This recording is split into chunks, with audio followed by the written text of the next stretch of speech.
ఎన్నికలు అయిపోయాక నాయకులు మాత్రం విదేశాలకు వెళ్ళిపోయారు. అటు చంద్రబాబు అయినా పవన్ కళ్యాణ్ ఎక్కడ ఉన్నారో తెలియదు. అదే సందర్భంలో జగన్మోహన్ రెడ్డి విదేశాలకు వెళ్ళిపోయారు.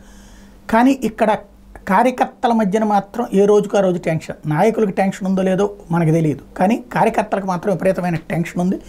ఓ పక్కన తెలుగుదేశం వాళ్ళు 2కి 3 బెట్టింగ్లు వేస్తున్నటువంటి నేపథ్యంలో అసలు తమ పరిస్థితి ఏంటన్నటువంటి భయం వైఎస్ఆర్ కాంగ్రెస్ పార్టీ కార్యకర్తల్లో ఆరంభమైంది. ఆ ఆరంభంకి కారణం అయినటువంటిది ఏది బెట్టింగుల్లో రూపాయికి 10 రూపాయలు ఇస్తామనేటటువంటి కోణంలో తెలుగుదేశం పార్టీ వాళ్ళు బెట్టింగ్లు వేస్తూ ఉండటం అయిపోయిందంటూ పదే పదే పత్రికల్లో వస్తున్నటువంటి వార్తలు. అయితే జగన్ తను వెళ్లే ముందు ఏం చెప్పి వెళ్ళారు, ఏం విశ్లేషించి వెళ్ళారు, ఇది ధృవీకరించబడినటువంటి విశ్వసనీయ సమాచారం ప్రకారం టోటల్గా బెనిఫిషరీస్ పరంగా 2,80,00,000 మందిలో 2 కోట్ల మంది దాకా మనకే ఓటేశారు.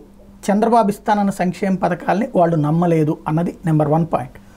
రెండవది, పోల్ మేనేజ్మెంట్ పరంగా చాలా ప్రాంతాల్లో అంటే చిట్ట చివరిలో నెక్ టు నెక్ ఫైట్ నడిచినప్పుడు 5 నుంచి 10,000 ఓట్ల తేడాతో ఓటం పాలయ్యేటటువంటివి కనీసం 30-40 నియోజకవర్గాలు ఉంటాయి.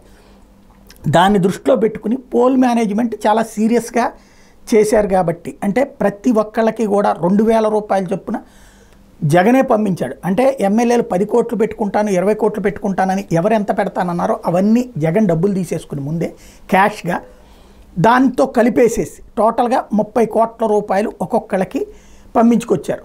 30 నుంచి 35 కోట్ల రూపాయలు. అలాగే కొన్ని నియోజకవర్గాల్లో తెలుగుదేశం వైసీపీ తెలుగుదేశం వాళ్ళకి ఎక్కువ డబ్బులు ఖర్చు పెడతారనుకున్నటువంటి చోట్ల ఇంకో 1000 రూపాయలు ఎక్కువ వేసినటువంటి సందర్భాలు ఉన్నాయి. ఇది కాబట్టి పోల్ మేనేజ్మెంట్లో చిట్ట చివరి ఓటర్ దాకా వైఎస్ఆర్ కాంగ్రెస్ పార్టీ డబ్బులు పంపించగలిగింది.